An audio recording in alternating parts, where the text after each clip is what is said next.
Oui, on a régulièrement parlé des studios de cinéma américains qui semblaient quand même petit à petit embrasser cette perspective de technologie qui remplacerait le temps passé par des humains qui est bien trop long pour produire des images, là où les IA pourraient aller peut-être bien plus vite.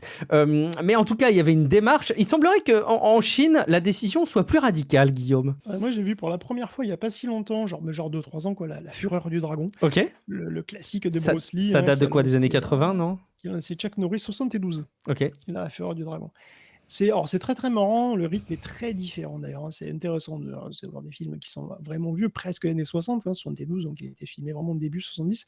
Il y a des plans incroyables d'ailleurs en plein combat entre les 2 là, les 2 stars, combat qui dure longtemps d'ailleurs. Tu es en plein combat, tu as des plans sur un chat. Ça m'a fait beaucoup marrer. Je m'en souviens encore, c'est pour te dire, c'est vraiment ça m'a frappé. Il y a un Tu chat me qui donnes, regarde le combat et donc tu as un black et tu tu me as des donnes plans de chat. tellement envie de le Heu, voir, c'est incroyable. c'est ça, Mais le chat il vraiment. comprend pas et moi non plus je comprends pas pourquoi le chat est là. C'est un gros moment, c'est un grand moment. Bon, enfin, en tout cas, mis à part, le chat, c'est vrai qu'Hollywood, il sait pas trop, par quel bout prendre les outils IA quoi, hein, que ce soit image ou son. Les Chinois sont pas aussi frileux parce qu'il y a quand même plusieurs studios qui viennent d'annoncer au Festival du film de Shanghai qu'ils allaient utiliser l'IA pour revisiter 100 classiques du genre.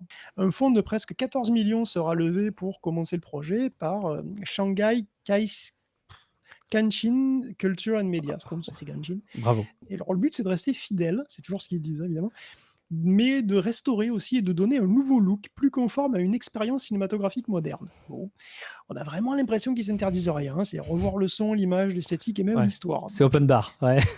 c'est open bar. Alors c'est vrai que ça rappelle, moi ça me rappelle carrément la remasterisation de la trilogie Star Wars, Ouais. qui est allée, quand même assez loin, hein, en Ouais. changeant plein d'effets, puis il y avait même des détails importants. Qui se souvient encore de Jabba le Hutt, avant? Qui était un humain, Ouais. hein, qui était pas un gros Ouais, machin. tout à fait. Les changements dans Star Wars, c'était vrai que c'était quand même surtout pour remplacer les maquettes et les effets Mhm. spéciaux par de la 3D plus moderne, hein, Mm. moderne de l'époque, c'était il y a 28 ans quand même, hein, et ça avait déjà créé une petite polémique, il me semble. Oui, bien sûr. Et bon, t'imagines que bon là, c'était évidemment changé pour de la 3D, maintenant on a des générateurs vidéo, donc c'est pour changer pour un nouveau type de rendu quelque Ouais. part, et les générateurs vidéo peuvent altérer des images photoréalistes et ça ouvre tout un champ des possibles en termes de remasterisation, on peut tout imaginer. Avec le vidéo to vidéo, tu peux transposer un film dans une autre époque, dans un style graphique différent, tu peux en faire un dessin animé, tu peux changer ce que font les persos même, hein. Donc le projet des Chinois pour leurs films d'arts martiaux semble aller beaucoup plus loin qu'un upscaling ou qu'un remaster, comme celui de Star Wars, quoi. Je suis assez curieux de voir ça et de revoir la Fureur du Dragon version cyberpunk, même parce que je vais peut-être le regretter, mais ça a l'air marrant. Le plus important, Guillaume, moi je l'ai compris, c'est qu'il garde ce chaton